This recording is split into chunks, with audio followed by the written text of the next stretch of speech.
देश की सबसे पुरानी पार्टी कांग्रेस हमेशा से ही दोगली राजनीति करती आई है, मगर अब इनकी ये हरकत पूरे देश के सामने बेनकाब हो रही है।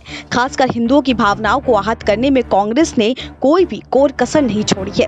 चाहे राम मंदिर या सोमनाथ के मंदिर का मामला हो या फिर साधु संतों पर अत्याचार करने का मामला, कांग्रेस ने हिंदुओं की भावनाओं को ठेस पहुंचाने के लिए किसी भी मुद्दे को हाथ से निकालने नहीं दिया है। लेकिन इसके उलट कांग्रेस मुस्लिम वोट बैंक को साधने के लिए लगातार ऐसे फैसले ले रही है जिससे मुसलमान खुश रहें। इसी बीच कांग्रेस के नेतृत्व वाली राजस्थान सरकार ने मुस्लिम तुष्टीकरण की राजनीति पर चलते हुए एक ऐसा ऐलान किया है जिसने पूरे देश में कई नई बहस को जन्म दे दिया है।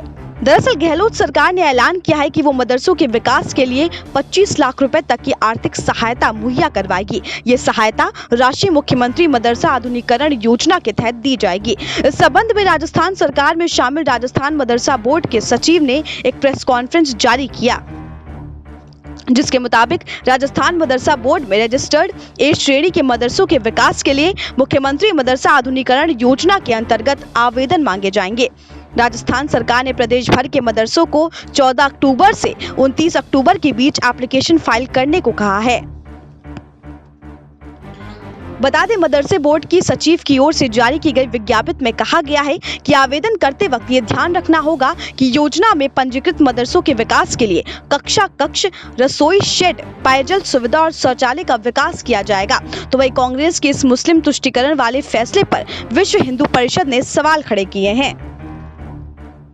बता दें कि वीएचपी के राष्ट्रीय प्रवक्ता विनोद बंसल ने राजस्थान की गहलोत सरकार पर निशाना साधा। मदरसे में फंडिंग को विनोद बंसल ने जुबानी वार किया है। विनोद बंसल का कहना है कि मदरसे में सांप्रदायिकता शिक्षा का केंद्र होता है, जिन पर देश की सेक्युलर सरकारें पैसा लुटा रही है। जानकारी के मुताबिक राजस्थान सरकार करीब 90% मदरसों के ढांचागत विकास का खर्चा वहन करेगी, जबकि 10% खर्चे की जिम्मेदारी मदरसा बोर्ड की होगी। हर मदरसे के लिए सरकार ने 15 से 25 लाख रुपए निर्धारित किए हैं।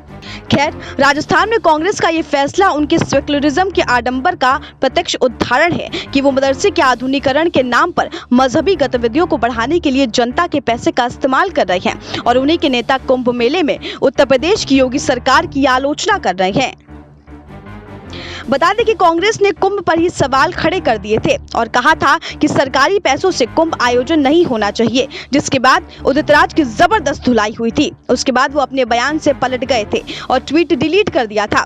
लेकिन कांग्रेस नेता उदित राज ये भूल गए कि उनकी ही पार्टी की राज्य सरकारें मुस्लिम तुष्टीकरण की राजनीति करते हुए उनके मजहबी केंद्रों पर जमकर पैसा उड़ा रही है। वैसे ये मत सोचिए कि कांग्रेस ऐसा करके मुसलमानों का भला कर रही है, बल्कि उनके साथ एक बड़ा छल किया जा रहा है, क्योंकि कांग्रेस नहीं चाहती कि मुसलमानों को अच्छी शिक्षा मिले। वो चाहती है कि मदरसों में पढ़कर मुसलमान उनका वोट बैंक बने रहें, क्योंकि ये हर कोई अच्छे से जानता है कि जो शिक्षा अच्छे कॉलेज और स्कूलों में मिलेगी, वो शिक्षा मदरसों में नहीं मिल पाएगी। अगर मदरसों में अच्छी शिक्षा मिलती तो फिर मुसलमानों के नाम पर राजनीति करने वाले और मुसलमानों के रहनुमा बनने वाले लोग अपने बच्चों को मदरसे में क्यों नहीं पढ़ाते, ये उनसे पूछा जाना चाहिए। बेहतर ये होता कि गहलोत सरकार मदरसों के नाम पर पैसा लुटाने के बजाय सरकारी कॉलेज और स्कूलों की गुणवत्ता सुधारने के लिए खर्च करती, जिससे सभी तबके के बच्चों को अच्छी शिक्षा मिलती और प्रदेश का शिक्षा स्तर भी ठीक होता। मगर उससे राज्य के लोगों की पढ़ाई की चिंता नहीं, बल्कि अपने वोट बैंक की चिंता है। Bureau report, SPN9 news.